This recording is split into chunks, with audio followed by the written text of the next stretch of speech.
Very good afternoon to everybody and welcome to today's event on public procurement of Cleantech in Canada. My name is Tesslyn Augustine and I will be facilitating today's discussion.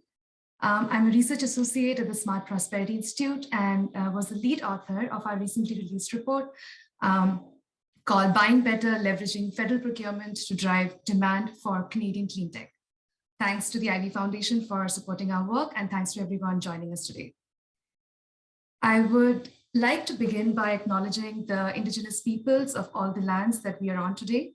While we meet today virtually, I would like to acknowledge the importance of the lands that we each call home. We do this to reaffirm our commitment and responsibility in improving relationships between nations and to improving our own understanding of local Indigenous peoples and their cultures. From coast to coast, we acknowledge the ancestral and unceded territory of all the Inuit, Métis, and First Nations people that call this land home. Please join me in a moment of reflection to acknowledge the harms and mistakes of the past and to consider how we can each try to move forward in a spirit of reconciliation and collaboration.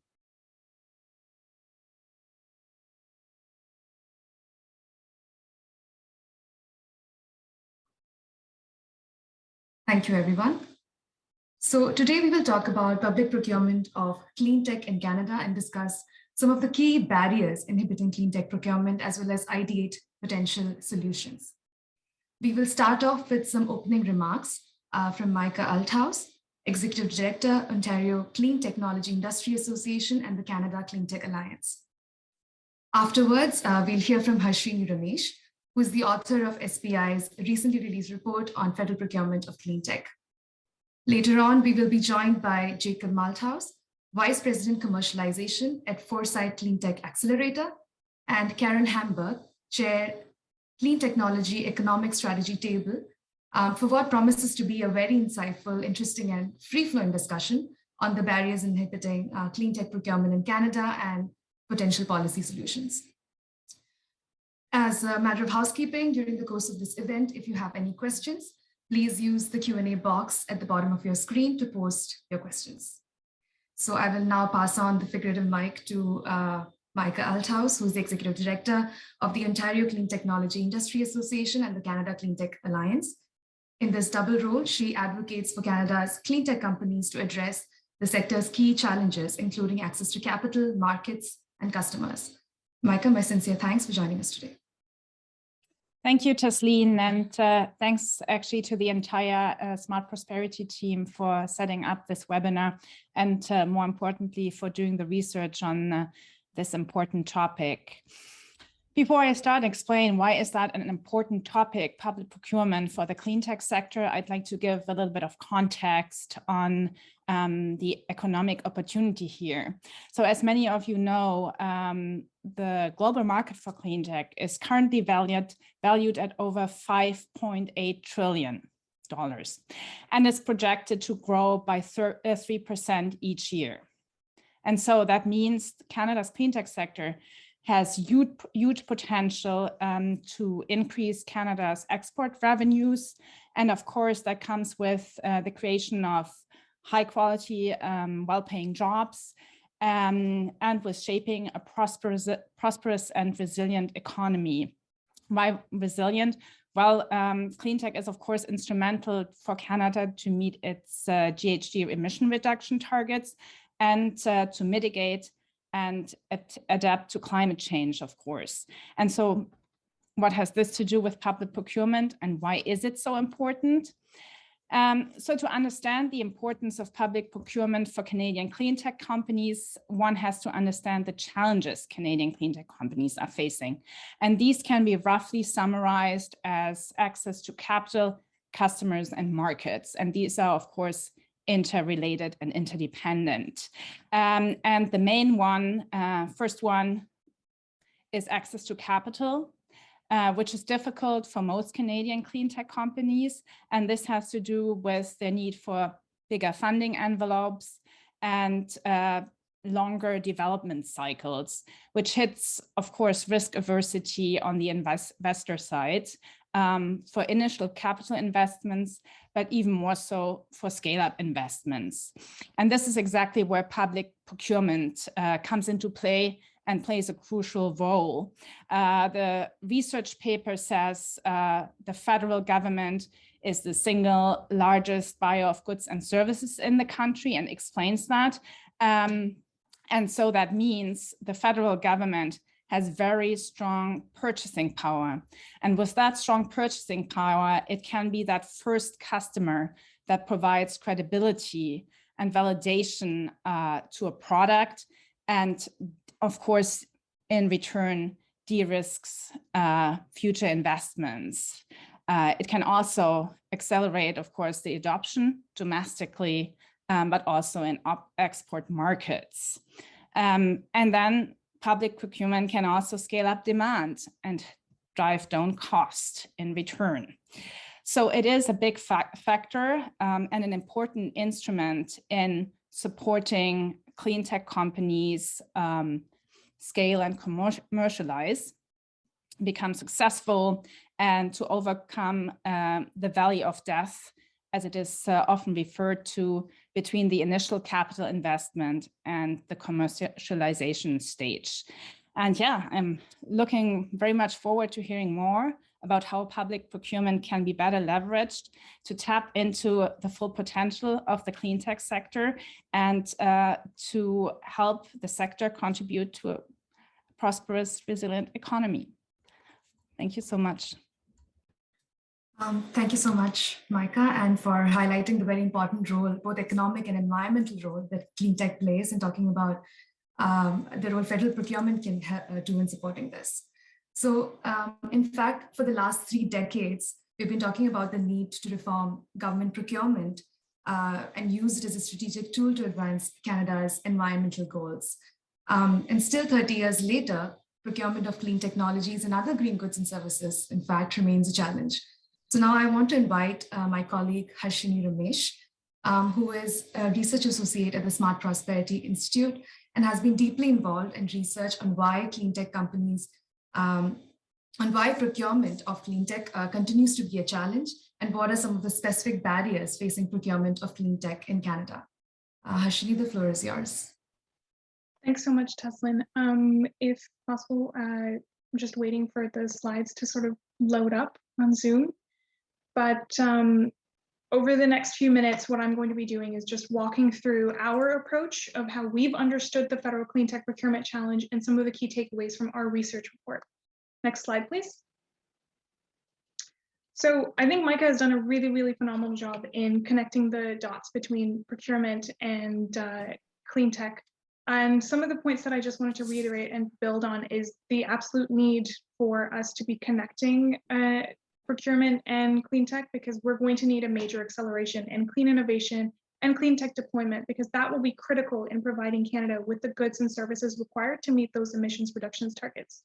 And so when we're thinking about how can we facilitate this acceleration, federal procurement comes to mind as an important policy tool. And so as Micah mentioned, the federal government is the largest public buyer in the country, and therefore it is a very, very important economic actor in its ability to shape markets. When we can send strong market signals, this is necessary to spur innovation in new technologies and services, which can then drive policy goals. So by procuring clean tech, the federal government is able to do a whole host of different things. It can generate demand for environmentally preferable goods and services. It can influence industry's response to environmental standards in global markets. It can adapt Canadian assets to be resilient to climate change, all while at the same time being able to boost Canada's position as a global clean tech leader. Next slide, please. So in thinking about the state of federal clean tech procurement, the current system isn't procuring much clean tech.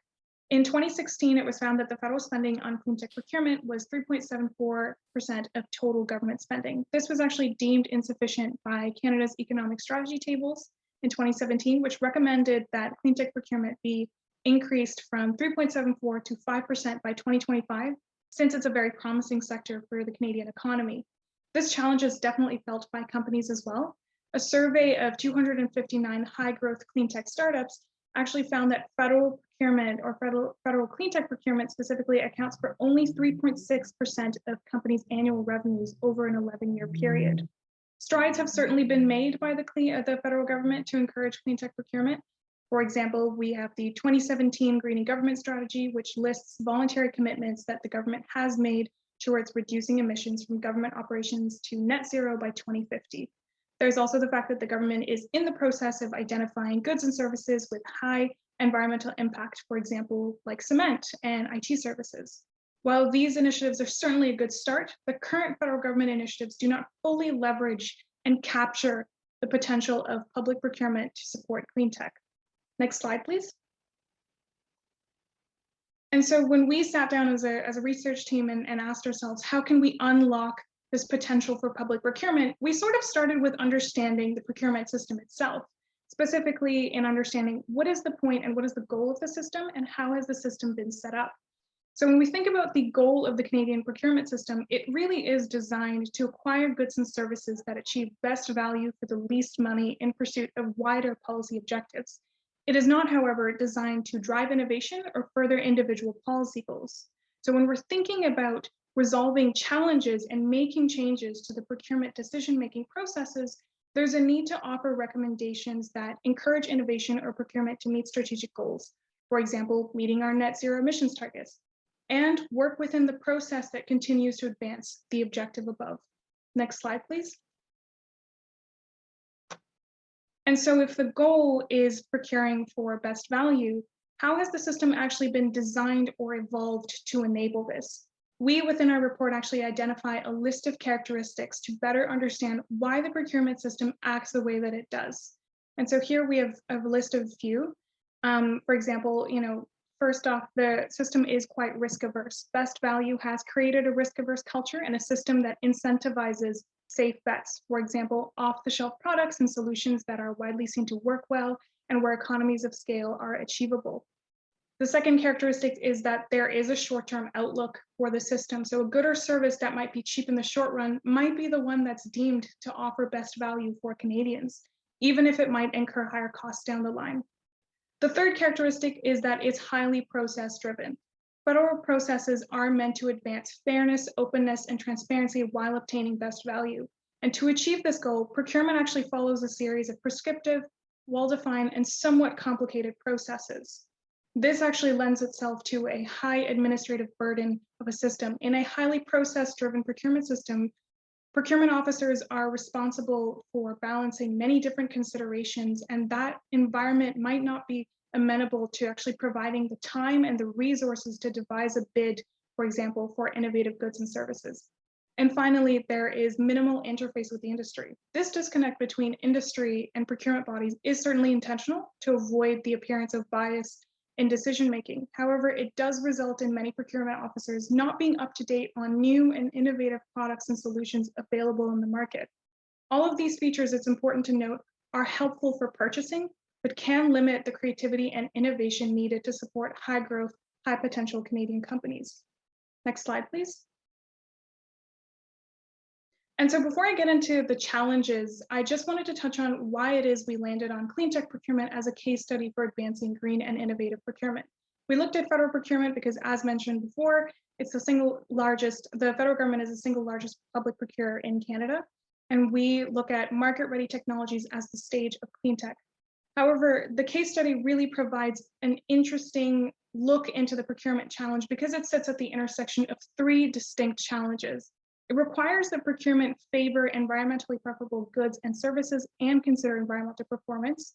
It requires that procurement promote the higher participation of small to medium-sized enterprises, since clean tech companies in Canada are disproportionately SMEs. And finally, it requires that the procurement system be adept at buying innovative products, which has historically not been a strength of the federal procurement system.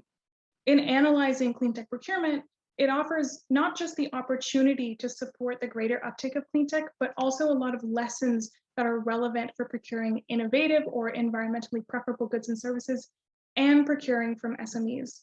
Next slide, please. And so from our analysis, what we've done is identified 4 key bottlenecks to clean tech procurement, which are as follows.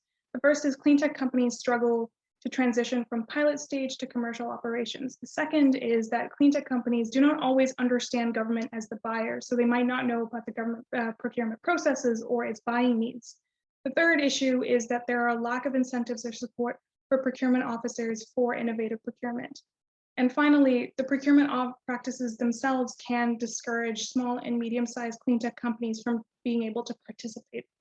So in alleviating these bottlenecks the system faces to change, there's a chance to be able to increase federal adoption of cleantech. And in our report, what we've done is we've also provided and offered 5 practical solutions with accompanying case studies to outline the steps the procurement system can take to resolve these bottlenecks. Next slide, please. And so as I sort of wind down here, I'd like folks to have some few key takeaways to chew on through our event and as you read our report. The first of which is just to reiterate that cleantech is expected to play a critical role, not just in meeting our 2030 and 2050 emissions targets, but also to maintain economic prosperity and growth. Federal procurement is going to be crucial in helping out with supporting cleantech, and it's an underused tool. As the single largest buyer of goods and services in this country, the federal government is uniquely placed to shape the market for cleantech. And so as we're thinking about what are some of the challenges faced by federal procurement system, it's important to take into mind that the design, culture, and the processes of the system itself impede its ability to procure cleantech. And how we've approached this challenge is in identifying 4 specific bottlenecks and 5 policy solutions, and that can actually push forward some practical changes within the procurement system. And these findings are largely applicable to innovative technologies, green procurement, and procuring from SMEs. And with that, I will hand the mic back to Tesla. Thank you everyone for attending the event. Thank you so much, Harshini, for that very insightful presentation. So before we move on, I wanted to remind everyone to please post any questions or comments you may have in the Q&A box on your Zoom screen, the bottom of your screen. We are going to have a panel, we are going to move into a panel discussion now, and throughout the discussion, we'll try and address as many questions as possible. And my colleagues will also be answering some of the questions in the chat box as well. So I think for me, one of my key takeaways so far has been that a procurement of cleantech is of course important, and it has been a problem because our system was never really set up to buy, our procurement system was never really set up to buy cleantech-like products. There are some inherent or intrinsic characteristics of the way the procurement system is set up, which kind of goes to explain, at least partly explain, why we haven't been so successful at buying cleantech. On that note, I want to invite our panelists, Karen Hamber and Jacob Malthouse. Karen is a 20-year global cleantech veteran in the clean transportation space. She's the chair of the Clean Technology Economic Strategy Table and a member of Government of Canada's Industry Strategy Council. Jacob is the VP of Commercialization at Foresight Cleantech Accelerator and is working towards rapidly scaling Canada's cleantech ecosystem. Before Foresight, he was with the UNEP Finance Initiative and ICANN. So together, Karen and Jacob bring a wealth of real-world experience and knowledge on public procurement from both the buyer side, the government side, as well as supplier side, the clean tech side. Karen and Jacob, I'm very grateful that you could join us today. So right off the bat, before we get into a discussion about specifics, I wanted to ask, what is the one key takeaway you want everyone to walk away with from this talk that we're having? Great, thank you, Teslin and Harshini. Thank you for those slides too. That was such a really comprehensive overview. And I think you said something really important in your first remarks, Teslin, is that this has been something that industry and government have been struggling with for decades, right? You get a group of industry people in a room together, they're going to point to strategic use of procurement, and they're going to point to, fix interprovincial trade barriers, two massive challenges with a high degree of difficulty. So thank you for your contribution to this. And I just want to say the one thing that I would contribute to this, and I want to stress that throughout my remarks, I'm going to be talking about commercial availability of technology, right? So these aren't challenge calls, these aren't pilots and demonstrations, these are proven products, proven in the field. The order book is open for immediate production, all right? So what I would contribute then is that we need to think of this that, customer solutions are brought to the market, not a specific technology. And Harshini explained it well, right? Public sector procurement officials have a mandate to meet government needs in a financially responsible way, not necessarily to deploy and try and deploy innovation. This isn't just a public sector problem in Canada, it's also corporate Canada and industrial Canada as well, that the degree to which we deploy innovation is not as perhaps as robust as it could be. So if you're a clean tech company, then your solution, your technology needs to be competitive with the incumbent, and you need to address the real strategic need of a customer to be commercially successful with government procurement.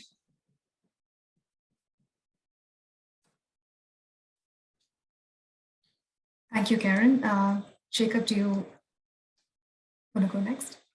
Sure. Thanks, Teslin. I just want to take a moment to thank Smart Prosperity for its commitment to diversity on this panel, and recognizing that as a white male, I am in the excellent position of being a minority. And I do hope that that is a continued and ongoing commitment of Smart Prosperity. It certainly is of me. But I welcome the opportunity to have this chance to speak as well. You know, it struck me in the report, and it's really an excellent report that Smart Prosperity has put together, this sort of $200 billion number in terms of how much the federal government or government procurement is, in Canada.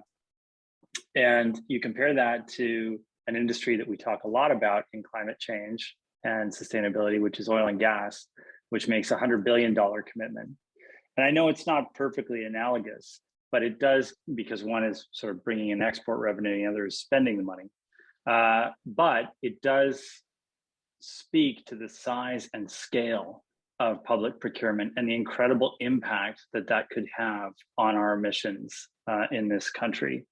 And it just, for me, struck me as something that, you know, is twice the size of the oil and gas industry, and yet, and is directly in the control of the government, and yet lags significantly in the implementation of, you know, emissions reducing technologies.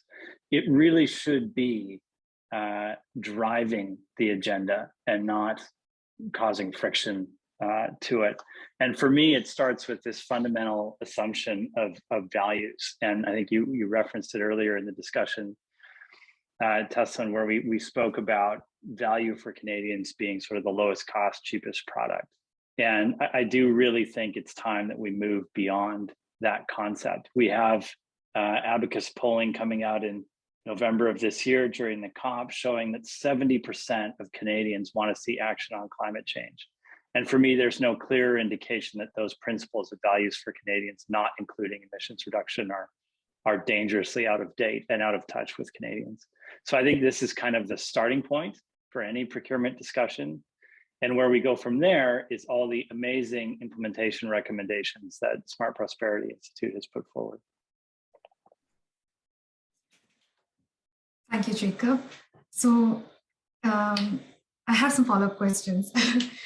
So Karen, you talked about how one of the things that needs to happen is that the seller, that's the clean tech sector itself, would need to understand the buyer's needs a bit better. So do you, and this is for both Karen and Jacob and anybody who wants to take it,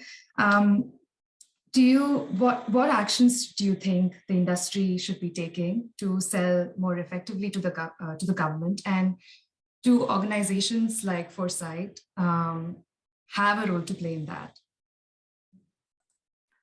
I'll start, and then Jacob can back me up here, because he's going to have the real depth of understanding of what the Foresight suite of services are, right? And it's really quite comprehensive. So I have a list. I keep two lists as sort of part of my work and my thinking on this is, what do clean tech companies need to know about procurement? And then what do procurement officials need to know about clean tech companies? So maybe I'll just start with a few of the takeaways. What do clean tech companies need to know about procurement? And as I go through this, I want to reinforce that these are things that I have done badly in my career, or that I've been wrong about with an assumption. This is not being critical of any of sort of, you know, the sector's activities right now. And, you know, to the degree to which I have a procurement list, I also have what clean tech companies need to know about regulators as well, because that's another big piece to this. So you are a clean tech company wishing to sell to the federal government. You have a commercially available product. You have customers, you know, private sector or perhaps other jurisdictions. Okay, so let me Let me just rattle through a few of these things. And a lot of this I've actually had the good fortune to learn from the successful CanHealth model that's done with hospitals in Canada. And so for a clean tech company, there are real talent and capacity elements to this work. So what is your business development strategy? What's your prospecting strategy? Lots of markets are 0 to ready, right? No patience for prototypes, but there are some early adopters that are willing or open to experimentation. So what's your strategy to find them? You need to shift your perspective too from this buyer, supplier, customer mindset to business partner mindset, how you're going to be supporting these early adopters or these customers that you have. To what capacity do you have the ability to support those customers? You need to do some upfront work, right? To understand, of course, you understand your value proposition, but you need to think about your customer, their procurement mindset, and their deal breakers. You need to know this. Are they evaluating you on cost or performance or reliability or a competitive advantage? The reputational risk of the champion that is working with you or that is making a case for you inside that organization, competitive differentiation that it operates, et cetera. So there's a bunch of upfront work. Certainly, it's been my experience that in the past, I've assumed that this is a very simple, straightforward exercise driven by logic and rationality. And, you know, from the outside looking in, it looks quite convoluted and bureaucratic. But the buyer is a rational actor within the system that he or she works in. And Harshini did some great slides that outline sort of what those steps are. Also important too, to understand the hierarchy of authorization and the distinction between influencers and decision makers, right? So in a CanHealth example, that's a doctor is an influencer who will try the technology or the product versus the hospital administrator that will make the decision, the purchasing decision. In the transportation space, it is the driver of the zero emission bus that is the influencer, but the decision maker is going to be, you know, a city administrator. I think it's also important too that you need a champion within that, within whatever federal agency or company that you are approaching, right? This person's going to have to expend some reputational capital on you. You may be a small company. True, you may have larger partners, but you're a smaller company. You need to have a technology and a management team that a champion is going to advance within that organization if there's good strategic fit and alignment. It's going to be highly unusual that you access senior decision makers in your first meeting. This is endurance, this is patience, and perseverance is going to be required. And you can probably never be sure where the doors are going to open that will grant access to influencers or to decision makers. So you're going to need multiple touch points. This is work. This is a real true investment. And then I think one thing that I've learned particularly in my work on my career on regulations is that procurement officials, the professionals, are going to be highly skeptical of your claims and your marketing materials, right? So these people, data-driven, scientifically focused, they assume nothing is true until proven. So you need to take that value proposition that's proven, that's demonstrated, that's defendable, that's transparent to those meetings, making sure that the right people are in the room to be able to answer those types of technical questions about your value proposition and how you compare to competitive or incumbent technology.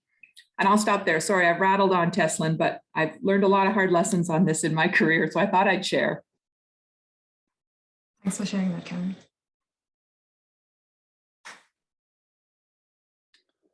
Well, thank you, Karen. Yeah, I certainly agree with and support your points there. I would only add that I think it's useful through examples like the CanHealth model to create safe spaces for risk and failure.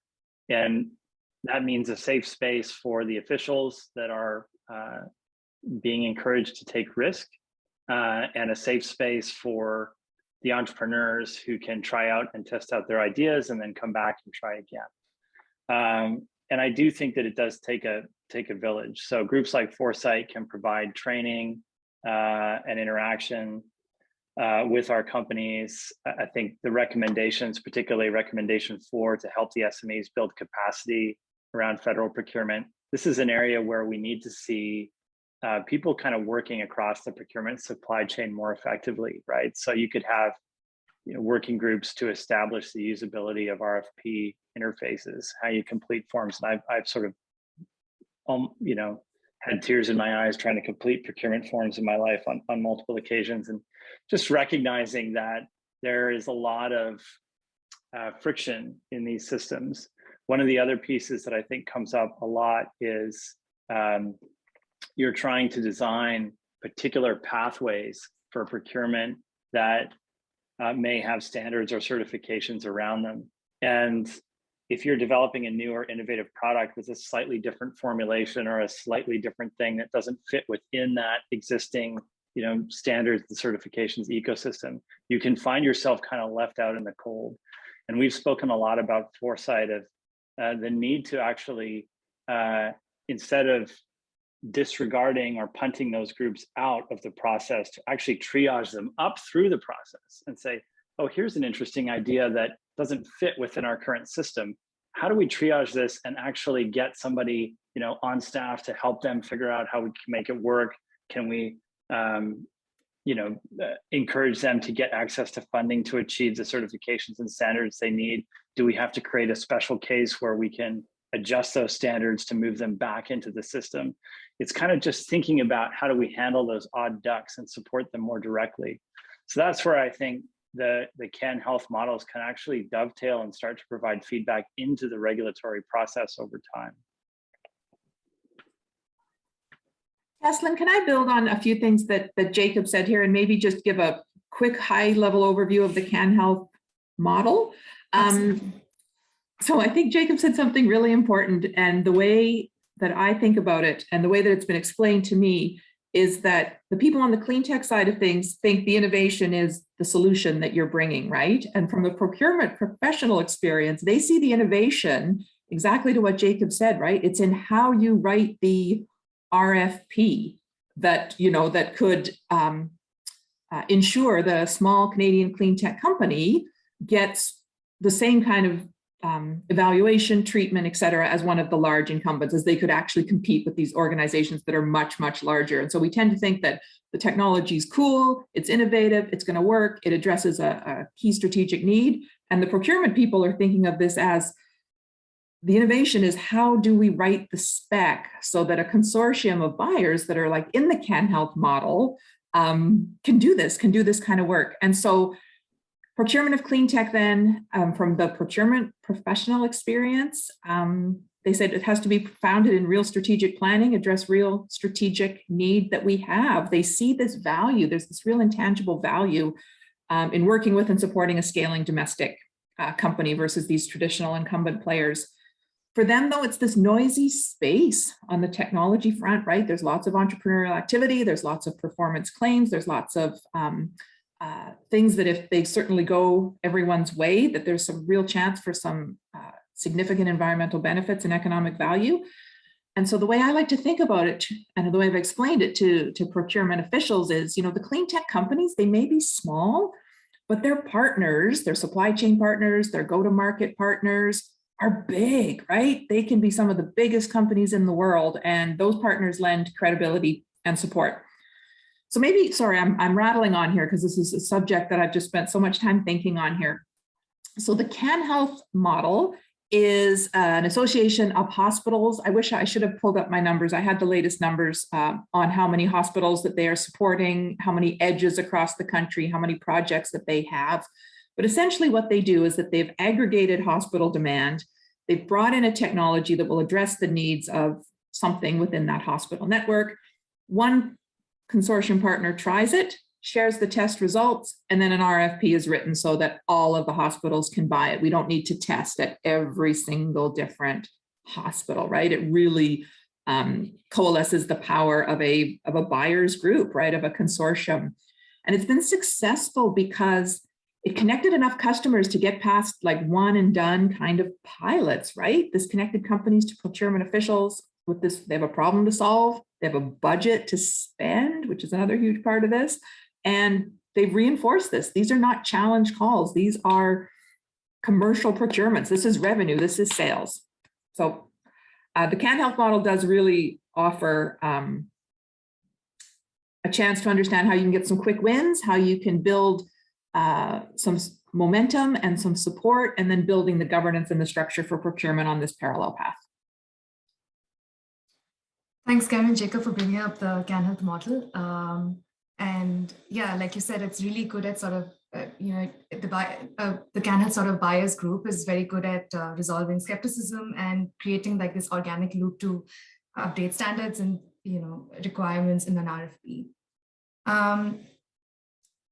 I want to pick up on something that Jacob had talked about earlier, talking about best value for taxpayer dollars, which is essentially what current procurement prioritizes.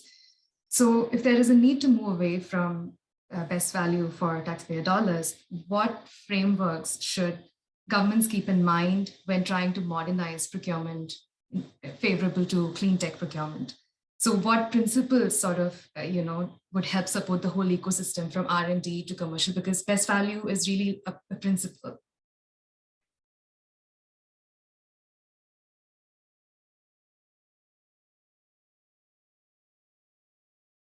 Please go ahead, Karen. Oh, I was waiting for you. I thought Teslin had you queued up here for this one. I'm gonna sing back up to you on this one. I know you've been doing a lot of thinking on it.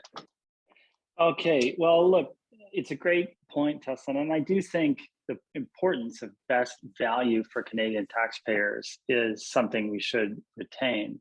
For me, it's just about redefining or better defining what value means. So can value simply be lowest cost? Or can we have we matured enough as an economy and a society to define value as including things like emissions reducing technologies? Because if we spend a bunch of money building infrastructure and then our planet is falling apart around that infrastructure, that's not very much value for Canadians at the end of the day. And I went through a similar process, and you and I have spoken about this, Teslin, when in the early 2000s, when we were working with institutional investors around aligning their investment mandates with the Millennium Development Goals, now the Sustainable Development Goals. And the fundamental roadblock for institutional investors at that time was the concept of fiduciary duty was defined in a very narrow way, which is make the most amount of money you can in the shortest amount of time. And they felt very strongly that there was a legal obligation to do that. And what we asked, and perhaps it was because we were young and ignorant, was, has anyone actually studied that? And so we went and asked a law firm, a very well-known law firm, Freshfields, Brookhouse Derringer, which is one of the top law firms in the UK, if they would be willing to, for free, study whether in fact fiduciary duty implied that you had to make the most amount of money in the shortest amount of time. And so they conducted an analysis of almost 20 countries and went deep dive onto precedents around fiduciary duty.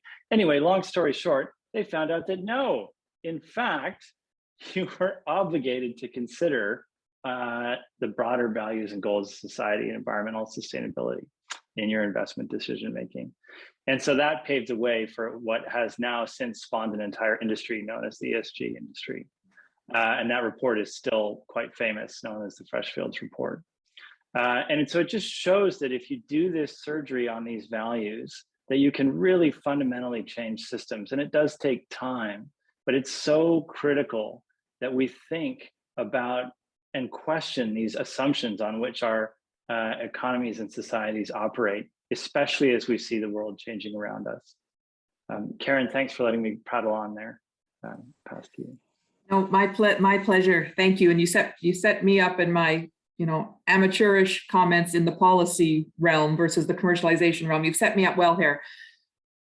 So I understand, well, let me put that in quotes. I understand the policy discussion that's happening here on a parallel path, but I think what Micah has outlined in the economic opportunity that's available here is that what can we do near term, interim, short term to keep advancing this while those bigger value, how we sort of reconceptualize value in an ESG driven world and in a world with planetary boundaries and the need to ensure that Canada builds and retains and keeps the companies of the future. What can we do like short term, near term? What can we sort of get started on, right? Because this is really a tremendous problem. And so there was something in Harshini's slides too, you know, the degree to which the net zero by 2050 target is operationalized now in the federal government. Certainly people thinking about it, certainly people understanding where opportunity and risk is going to be, certainly people who understand the potential of Canada's clean technology sector within that, but the degree to which that bigger sort of target is operationalized right now depends on who you talk to. I think you might get different levels of awareness and certainly different levels of support, but the right people are working on it. And so in some work that I've been doing with SDTC is that we've been working with municipalities. So again, a consortium, so the Regional Public Works Commissioners of Ontario. So again, another consortium of public sector partners similar to CanHealth, looking at technology solutions that solve very, very specific problems. And so in some cases, you know, it's wastewater to energy, that their city administrator, that their mayor, their council has made very specific, you know, net zero ambition and targets for 2030, and then have some very specific operational objectives. And so starting there on those very specific operational objectives has been highly valuable. I think people like Jacob who work in this accelerator and this incubator space have such a deep understanding of earlier stage clean tech, things that are starting up and scaling up right now, where the potential technology solutions are, who's getting traction globally or in other markets. But we almost need like this this comparable inventory, right, of what's commercially available right now, right? In my work on the Industry Strategy Council last summer, you know, we saw lots of awareness of up and coming clean tech companies in Canada, lots of, you know, sort of some anecdotal awareness of the technology solutions that they provide, but the actual companies and what they do and the inventory of what's commercially available and how in some cases it is global leading product in really highly competitive markets around the world. We don't understand that. Where's that inventory of what is available right now? So I think that there's probably some things we can do near term while we're having these bigger policy discussions that may make some progress on this. And I really have to stress this. I've been working in this space for a long time. I have run into zero unhelpful people in Ottawa, right? They work within this system, but they are, you know,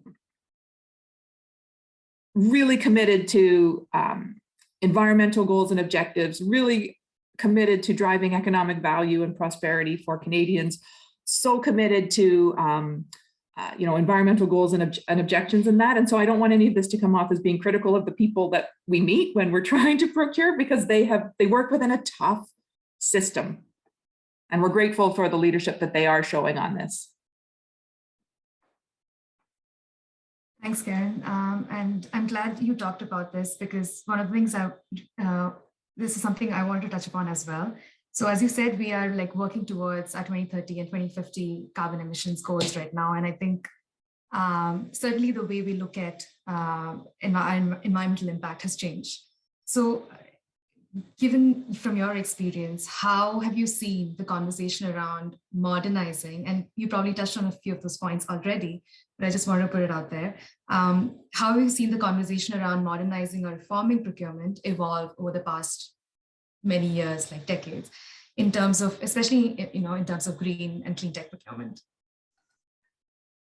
So I think certainly that we could point to different agencies in that have sprung up within the federal government. I know John McNally and I at John from Smart Prosperity and I spoke on a panel with Nick Zenos from Greening Government. So there's this effort and activity to sort of to recognize where opportunity, where some low-hanging fruit is for green procurement, just, you know, green procurement in a broad sense, talking paper, hardwood floors, computers, IT systems, those types of things.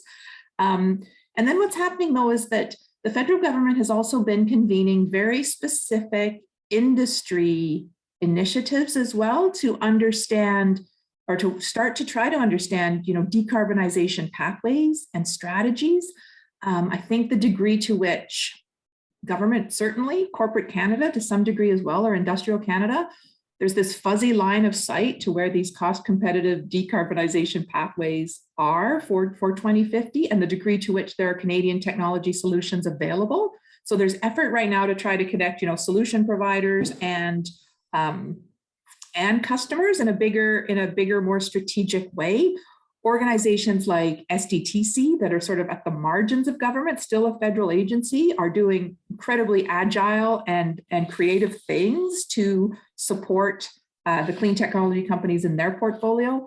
There is this strong network of incubators and accelerators across Canada that are supporting, mentoring, making sure that tools and resources are available to clean tech companies. The one thing that I'd probably offer up on procurement is that in the same way that, Jacob wouldn't put, a group of clean tech companies in front of, trying to raise capital in front of somebody that's never done any fundraising, we need to put the people that have actually successfully procured or successfully been part of deployment within the public sector, teaching those companies as well, right? This isn't a theoretical exercise. The reason that I have, a dozen things that I've done wrong on procurement is because I've done them and I've been part of things that have worked brilliantly and that haven't worked well. So we need that network too. In the same way we've got this really strong capital and regulatory expertise, I think we need the same kind of procurement expertise and sharing of information as well.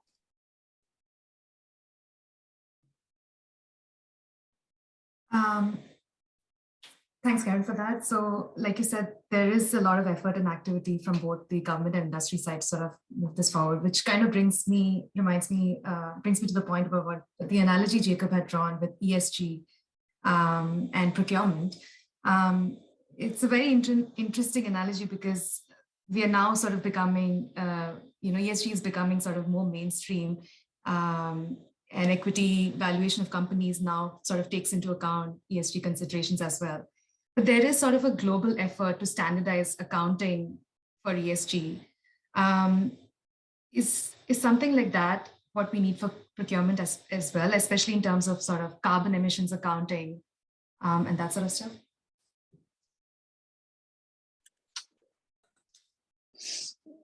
So I do think there is benefit to the research that has been done around standardization around ESG. I mean, I think in many ways we are at this inflection point where ESG is finally caught on, and now it's going through a phase where it's being criticized actually for, do we actually understand the metrics? Do we actually know how we can evaluate companies effectively? And I think that's really healthy. It's a really healthy sort of reformation of version 1 of ESG, and the engagement of groups like international accounting boards and others will provide the rigor that's necessary there.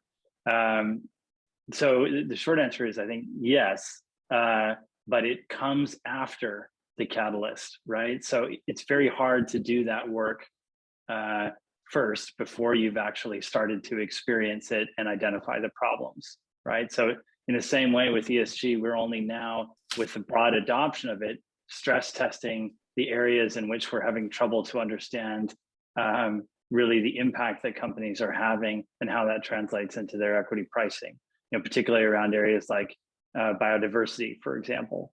And so I think that is, a really excellent point. It's just a question of like not getting caught up into figuring out all the math first. I also wanted to touch on just briefly a couple of points that Karen has made, because I think they're all excellent. Karen made the point about the importance of commercialization, and Foresight really believes in that as well. And we think that there's a lot of, it's worth investing a lot in getting companies to the stage where they are commercialized. And this is kind of a known gap and a known issue in the Canadian marketplace where they kind of have trouble getting to that next phase. And we've launched actually a pathway to pilot program, because we were getting the kind of same feedback from industry actually, where industry was actually saying, we can't work with these small companies. They don't have all the standards and certifications. They don't pitch to us properly. they're not educated enough to really work with us. And yet they're desperate to do so, because if you get that pilot and that pilot is successful, you get the next round of financing, you get onto that train. So I do think as a country, we kind of underinvest in that critical pilot phase, and having the government play a role there would be really helpful. Also on the integrated marketplace side, just a little anecdote, we were actually working with Minister Ng's office last summer to try and launch an integrated marketplace for clean tech. And her office was really excited about getting something like that up and running. And it died because it turns out that although the government had promised integrated marketplaces as a line item in the last budget, somehow, and nobody really knows how, I haven't been able to figure out, that line was deleted from the budget. And therefore there was no way that the federal government could spend money on integrated marketplaces. And so this is one of those things where I think, seeing a sustained commitment to innovation from the government and consistent commitment is so important. Like, you can't sort of say something and then it gets kind of lost in the shuffle, because at the end of the day, then that's costing Canadian innovators from actually, achieving their goals and getting more companies, as Karen said, into that commercialization pathway.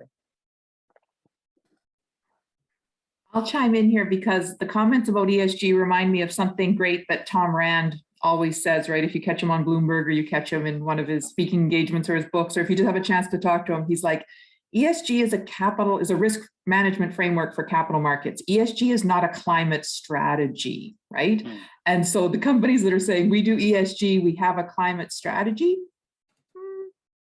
maybe let's pick at that a little bit more and really understand the degree to which your capital investment is aligned with, 1.5 degree scenarios, right? The degree to which you recognize planetary boundaries, those types of things, right? So it's certainly a start, but it's not your climate strategy. I'm seeing a whole bunch of questions in the chat about industrial strategy for clean tech.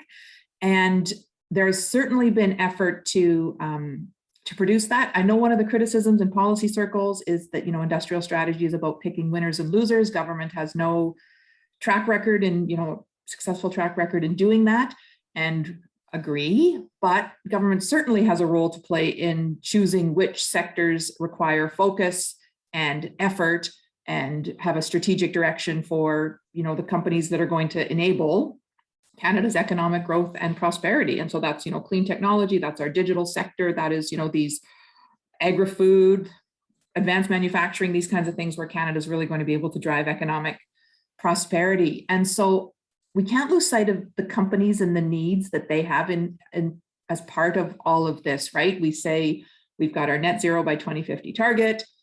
Micah outlined the economic, the X $1 trillion opportunity that clean tech is going to be globally.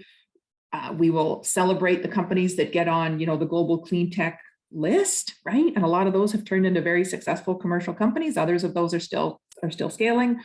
And we sort of assume that that Canada will be clean tech leaders. And I think that's a dangerous assumption if we don't have the same kind of focus on what the companies need, markets, talent, capital, and regulatory activity. And then what is our strategy to support those companies? Where are the companies that have the technologies that the world is going to need? And procurement is a big part of that.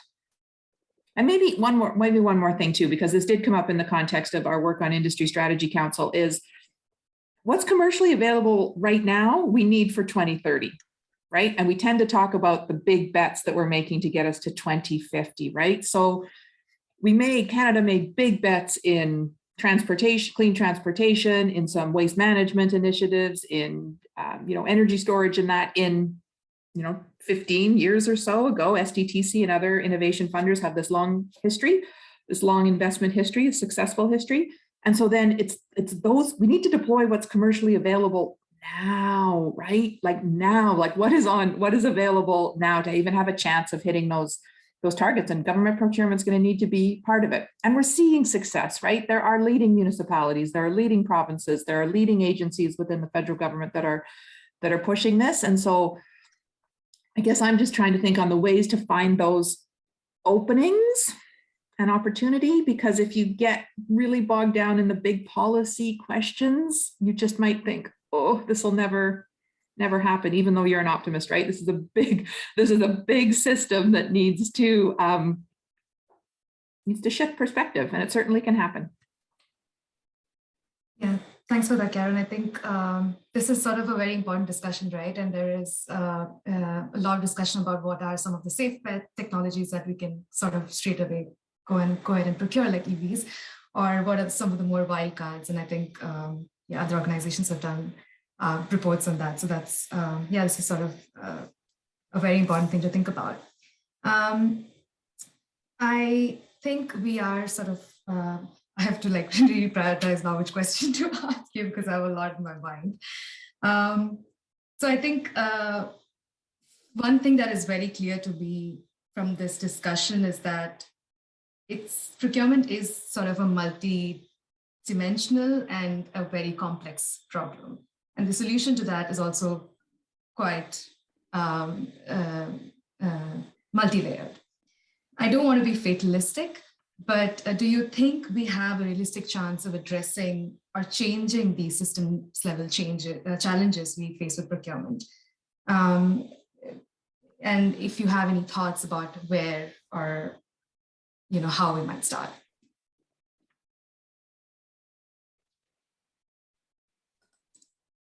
Jacob, do you want to go first on this one?